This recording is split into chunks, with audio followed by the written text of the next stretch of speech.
यहाँ पे स्वागत करने के लिए खड़ा है, क्या कहना चाहेंगे? हमारे नेता आ रहे हैं, बस उनकी स्वागत के लिए हमारी पूरी जितनी भी कार्यकर्ता लोग हैं, सब लोग एक साथ उनके स्वागत के लिए खड़े हैं मन से। सर, जैसा जानकारी मिला है कि रामजीवन जी वरिष्ठ नेता हैं और बहुत वर्षों से उनका अनुभव है, पार्टी में शामिल हो रहे हैं, क्या फायदा होगा जनसुराज से? देखिए, इससे एक अच्छे और ईमानदार नेता है रामजीवन बाबू, इसमें तो कोई शक नहीं है। और अगर वो हमारी पार्टी के साथ आते हैं और साथ देते हैं, तो ये हमारे लिए बहुत फ़क्र की बात है। और इससे जनता में और विश्वास बढ़ेगा कि ऐसे ईमानदार नेता जो है सो शामिल हो रहे हैं पार्टी में। तो सर, आपके पास ऑप्शन था, कई बड़े-बड़े पार्टियों में जा सकते थे, बड़े समझ रहे हैं, तो आप जनसुराज को क्यों चुने? देखिए, जनस्वराज की बातें अच्छी लगती है। जनस्वराज का जो अपना, जैसे आप देख रहे होंगे, शुरू से ही इन्होंने सिर्फ़ सामाजिक लड़ाई लड़ी है और हर उस मुद्दे मुद्दे को उन्होंने उठाया है जिससे कि आम लोगों का विकास हो सके। कोई झूठे वादे नहीं किए। तो ये सारी चीज़ अच्छे लग रहे थे हमें, और उनका जो ये करने का तरीका था, ये अच्छा लग रहा था, इसलिए मैं जनस्वराज के साथ जुड़ा रहा। देखने को मिलता है सर, जनसुराज में बहुत सारे डॉक्टर इनमें शामिल हैं और उम्मीदवारी के लिए उम्मीद लगाए हुए हैं। तो मेडिकल क्षेत्र में क्या उम्मीद रखते हैं कि अगर जनसुराज अगर पार्टी सत्ता में आती है तो क्या मेडिकल क्षेत्र के लिए, बिहार के लिए करेगी? देखिए, मेडिकल क्षेत्र के लिए तो बिहार में बहुत कुछ करना बाकी है। हॉस्पिटल बन गए हैं, डॉक्टर्स की कमी है और डॉक्टर्स भी कहीं पे हैं, तो जो जाँच की जो सुविधाएँ हैं वो सही तरीके से नहीं है। उदाहरण में मैं हर बार बोलता हूँ कि मंझौल को ही लीजिए, अल्ट्रासाउंड की ठीक से व्यवस्था नहीं है, सीटी स्कैन की व्यवस्था नहीं है। टेक्नीशियन भी नहीं है। नहीं है, तो बिल्कुल आप 2 लाख की आबादी में अगर आप ये भी सुविधा मुहैया नहीं कराते हैं, तो ये तो मुझे लगता है कि आज़ादी के, धोखा। हाँ, आज़ादी के इतने दिन के बाद भी अगर नहीं होता है, तो जनता को सीधे अंधेरे में रखा जा रहा है। और इस सब में अभूतपूर्व सुधार होना चाहिए। दूसरा है कि बुजुर्ग लोग के लिए कम से कम कुछ बेसिक टेस्ट होता है, जो हम लोग कहते हैं रूटीन चेकअप, तो एक उम्र के बाद ये कंपल्सरी कर देना चाहिए। बच्चों का वैक्सीनेशन तो हो ही रहा है, बच्चों पे काम हो रही है, लेकिन बुजुर्ग पे काम नहीं हो रहा है। तो ये सब वैक्सीनेशन भी सर लिमिटेड हो रहा है, जितने होने चाहिए वो सारे नहीं हो रहे हैं। कुछ जो सस्ते जो वैक्सीनेशन बिल्कुल, है। वैक्सीनेशन में भी सुधार की ज़रूरत है। और बहुत लोगों को ये जानकारी नहीं कि अब एडल्ट वैक्सीनेशन होता है, यानी कि वृद्ध लोग को भी वैक्सीनेट किया जी। जाता है। तो उस सब की भी व्यवस्था नहीं है, उसकी होनी चाहिए। तो बहुत सारी सुविधाएँ नहीं हैं जिसको कि जन-जन तक पहुँचाना है, तो उसको करना होगा। बात करने के लिए बहुत धन्यवाद। आज रामपुर घाट पे आप लोग स्वागत के लिए प्रशांत किशोर जी के स्वागत में यहाँ पे खड़े हैं। सबसे पहले मैं बेगूसराय के तमाम बेगूसराय वासियों को मैं स्वागत करता हूं। इस दिनकर की धरती, जयमंगला माता गढ़ की धरती, आज पूरे जन स्वराज की जन सैलाब उभरी हुई है।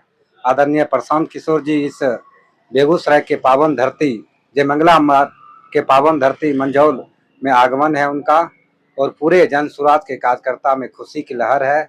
जो बिहार की बदलाव, सही लोग, सही सोच और सामूहिक प्रयास, जो जनता की राज, ना कि कबीर लालू और नीतीश की राज, और जनता की राज लाने के लिए जन स्वराज हमारे 2 वर्षों से लगातार यह पदयात्रा में बिहार का जो दुर्दशा व्यवस्था है, चाहे शिक्षा हो, भ्रष्टाचार हो, जो भी इस भ्रष्टाचार को उखाड़ के फेंकना है और जनता की राज, नई राज को लाना है।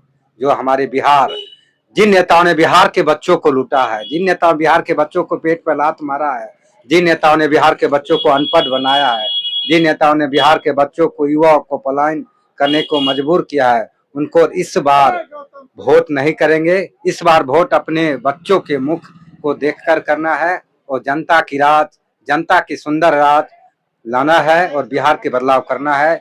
यही कामना के साथ आदरणीय प्रशांत किशोर जी, जो बिहार बेगूसराय जिले में उनका आगमन के लिए हम लोग स्वागत के लिए आज रामपुर घाट पे खड़े हैं, वो अब कुछ ही क्षणों में यहाँ पे आएंगे और हम लोग उनका कार्यकर्ता उनका स्वागत करेंगे और जन स्वराज का फिर वो विचार हम लोग बेगूसराय वासियों को देंगे और हम लोग बेगूसराय के 7 विधानसभा में जन स्वराज के नाम करने वाले हैं।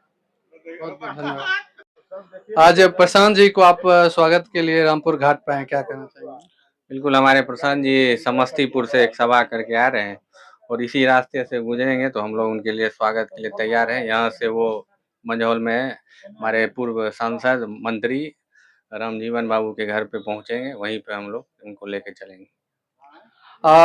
रामजीवन बाबू के जुड़ने से आपकी पार्टी जनस्वराज को कितना फायदा हो रहा है, क्योंकि खुद प्रशांत किशोर जी को बेगूसराय मंझौल आना पड़ रहा है? बिल्कुल, नए लोग अगर किसी भी दल से जुड़ते हैं तो शक्ति मिलती है और वो हमारे जिला के अभिभावक हैं, गार्जियन हैं और बहुत दिन से उन्होंने राजनीति किया है, बेगूसराय का नाम ऊँचा किया है। तो वो अगर हमारे दल में शामिल होते हैं, उनके परिवार के लोग शामिल होते हैं, तो हमारे दल के लिए बहुत ज़्यादा फायदा होगा। आप मटिहानी से आ रहे हैं, मटिहानी से उम्मीदवार भी चाह रहे हैं आप, और मटिहानी में एक अलग घमासान छिड़ा हुआ है एनडीए में और महागठबंधन में, तो किस रूप में देख रहे हैं? पहले एनडीए के बारे में क्या कहना चाहेंगे? अब किस दल में क्या घमासान मचा हुआ है, उससे जनसुराज को कोई लेना देना नहीं। हमारे नेता ने ऐलान कर दिया है कि हम 243 विधानसभा पे चुनाव लड़ेंगे, और इससे कोई फर्क नहीं पड़ता है कि एनडीए में घमासान हो रहा है, महागठबंधन में। ये उनका आंतरिक मामला है। जनता देख रही है कि उनकी क्या स्थिति है। अपने में जब लड़ रहे हैं तो जनता देख रही है, और चुनाव में दोनों का सुपड़ा साफ होगा और जनसुराज की सरकार बनेगी। एक तरफ जहां बाढ़ आई हुई है और दूसरी तरफ वही एनडीए जो कार्यकर्ता सम्मेलन हो रहा है, दोनों साथ साथ चल रहा है, क्या कहना चाहेंगे? अब वही तो सवाल है, जो सत्ताधारी दल के जो दल है, उनको जो बाढ़ के पीड़ित लोग हैं, इनकी सेवा करने चाहिए। लेकिन आपने देखा होगा बाढ़ में भी एक दल को छोड़कर कोई दल नजर नहीं आ रहे थे बाढ़ में अभी। उनको समझना चाहिए, और चुनाव नजदीक है, नहीं समझ रहे हैं तो जनता उनको इस बार समझा देगी। तो सत्ता ज्यादा जरूरी हो गया है सेवा से ज्यादा। बिल्कुल, इन दलों के लिए जनता की सेवा कोई मायने नहीं रखता है। सिर्फ सत्ता कैसे हासिल हो, इसी जुगाड़ में नीतीश जी लगातार 20 साल से कभी भाजपा के साथ, कभी राजद के साथ, इसी जुगाड़ में वो लगे रहते हैं। तो उनके कार्यकर्ता, उनके विधायक भी इसी जुगाड़ में लगे हुए हैं। क्या कहना चाहेंगे जनसुराज में, मतलब आपके जो नेता हैं बार बार बेगूसराय आ रहे हैं, क्या कहना चाहेंगे? बिल्कुल, हमारे नेता को बेगूसराय से बहुत आशा है। उनको लगता है कि बेगूसराय हमको जिता के बहुत सारे सीट देगी, इसलिए उनका बेगूसराय से विशेष लगाव है। और हर कार्यक्रम की शुरुआत बेगूसराय से होती है, चाहे बड़ी सभा करने हो या कोई भी कार्यक्रम होता है, उसकी शुरुआत बेगूसराय से ही होती है। क्योंकि उनको बेगूसराय से बहुत प्यार मिल रहा है, लोगों का, बिल्कुल लोगों का समर्थन मिल रहा है। आप लोग देख ही रहे हैं, हर सभा में रिकॉर्ड बेगूसराय का टूट रहा है। जो पहले सभा हो रहा था, उससे अगले सभा में ज्यादा भीड़ आती है, उससे भी ज्यादा हो जाती है अगले सभा में। तो लोगों का उनको समर्थन मिल रहा है, इसलिए उनका बेगूसराय विशेष ध्यान है। चलिए, बात करने के लिए बहुत बहुत बहुत धन्यवाद।